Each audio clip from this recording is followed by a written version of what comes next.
നിർണായകമായിട്ടുള്ള പരിഷ്കാരമായിരുന്നു അധികാര വികേന്ദ്രീകരണം. അതിനായി ആവിഷ്കരിച്ച ജനകീയ ആസൂത്രണം. ജനകീയ ആസൂത്രണത്തിന് 30 വർഷം പ്രായം പിന്നിടുകയാണ്. ഇന്നിവിടെ ചേർന്നിരിക്കുന്നവരില് ഒരു 75% പേര് അന്നത്തെ ജനകീയ ആസൂത്രണ പ്രവർത്തകരാണ്. നമ്മൾ തന്നെ അന്നത്തെ കാലം ഒന്ന് ഓർക്കുമ്പോൾ ഇങ്ങനെയൊക്കെ നമ്മൾ ഇറങ്ങി അങ്ങ് പ്രവർത്തിച്ചൊരു കാലം ഉണ്ടായിരുന്നല്ലോ എന്ന് അത്ഭുതപ്പെടുകയാണ്. അവിസ്മരണീയമാണ് ആ കാലഘട്ടം. അതിൻ്റെ ഓർമ്മകൾ അയവിറക്കാനല്ല നമ്മൾ ഇന്നിവിടെ കൂടും, മറിച്ച് അടുത്ത തലമുറ അവരെ അധികാര വികേന്ദ്രീകരണത്തിന്റെ പിന്നിൽ അണിനിരത്തുന്നതിന് 1 വർഷത്തെ ഒരു പ്രവർത്തന പരിപാടിക്ക് രൂപം നൽകാൻ വേണ്ടിയാണ് നമ്മളിവിടെ ചേരുന്നത്.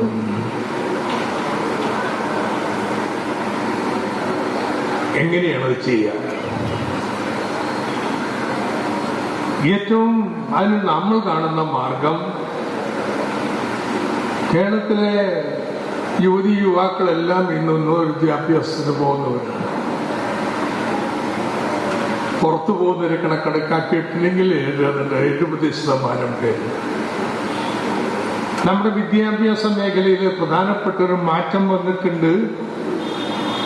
എല്ലാ വിദ്യാർത്ഥികളും 120 മണിക്കൂറിന്റെ ഇന്റേൺഷിപ്പ് വേണം. കേരളത്തിലെ കോളേജുകളിലെല്ലാം പഠിക്കുന്ന വിദ്യാർത്ഥികളെ തൊട്ടടുത്ത പഞ്ചായത്തുകളില് അവരുടെ വിഷയവുമായി ബന്ധപ്പെട്ടുകൊണ്ടുള്ള ഒരു ഇന്റേൺഷിപ്പ് പരിപാടിക്ക് നമ്മൾ രൂപം നൽകുകയും അത് ഉന്നത വിദ്യാഭ്യാസ കൗൺസിലിന്റെ പിന്തുണയോടുകൂടി നമ്മൾ മുൻകൈയെടുത്ത് നടപ്പാക്കുന്നതിലേക്ക് പോകും. അങ്ങനെ കേരളത്തിലെ യുവതയെ നമ്മുടെ തദ്ദേശ ഭരണ സ്ഥാപനങ്ങളുമായിട്ട് ബന്ധിപ്പിക്കുന്നതിനുള്ള അതിവിപുലമായിട്ടുള്ള ഒരു പരിപാടിയാണ്. ഇത്തരത്തില് പുതിയ തലമുറയെ അണിനിരത്തുന്നതിന് വേണ്ടിയിട്ട് ജനകീയ ആസൂത്രണ കാലത്ത് നമ്മൾ ആവിഷ്കരിച്ച സന്നദ്ധ സാങ്കേതിക സേനയുണ്ടല്ലോ, അത് നമ്മൾ പുനർജീവിപ്പിക്കാൻ പോയി. അവര് വഴിയാണ് നമ്മുടെ നേതൃത്വത്തില് പുതിയ തലമുറക്ക് 1 വർഷമാകും വേണ്ടുമ്പോഴേക്കും നമുക്ക് നേടാൻ കഴിയണം. ഓരോ പഞ്ചായത്തിലും ഇത്തരത്തിൽ വിദ്യാസമ്പന്നരായ ചെറുപ്പക്കാരൊരു കൂട്ടം തദ്ദേശ ഭരണ സ്ഥാപനങ്ങൾക്ക് പിന്തുണ നൽകാൻ വേണ്ടി വേണം. ഈ പ്രവർത്തനങ്ങളാകെ ഏകോപിപ്പിക്കുന്നത് അന്നത്തെ പോലെ സംസ്ഥാന ജില്ലാ താഴെത്തട്ടിലുള്ള പരിശീലന പരിപാടിയിലൂടെയൊന്നുമല്ല കേട്ടോ, മറിച്ച് അതിവിപുലമായൊരു വെബ്സൈറ്റിലൂടെയാണ്. ആ വെബ്സൈറ്റ് ആർക്കും പ്രചോദനം ഉൾക്കൊള്ളാൻ പറ്റുന്ന നമ്മുടെ ജനകീയ ആസൂത്രണ പ്രവർത്തനങ്ങളുടെ വൈകല്യത്തെ പൂർണ്ണമായിട്ടും പ്രതിഫലിപ്പിക്കുന്നതായിരിക്കും. നമ്മുടെ വികസന റിപ്പോർട്ടുകൾ പൂർണ്ണമായിട്ട് ഡിജിറ്റലായിട്ടുണ്ടാവും. ഓരോ പഞ്ചായത്തിന്റെയും നഗരസഭയുടെയും 1996 മുതലുള്ള കണക്കുകൾ ഉണ്ടാവും. എങ്ങനെയെന്നൊക്കെ ഞാനിപ്പോൾ വിശദീകരിക്കുന്നില്ല, അത്രയ്ക്ക് സമഗ്രമായിട്ട്. പക്ഷെ അത് മാത്രമല്ല,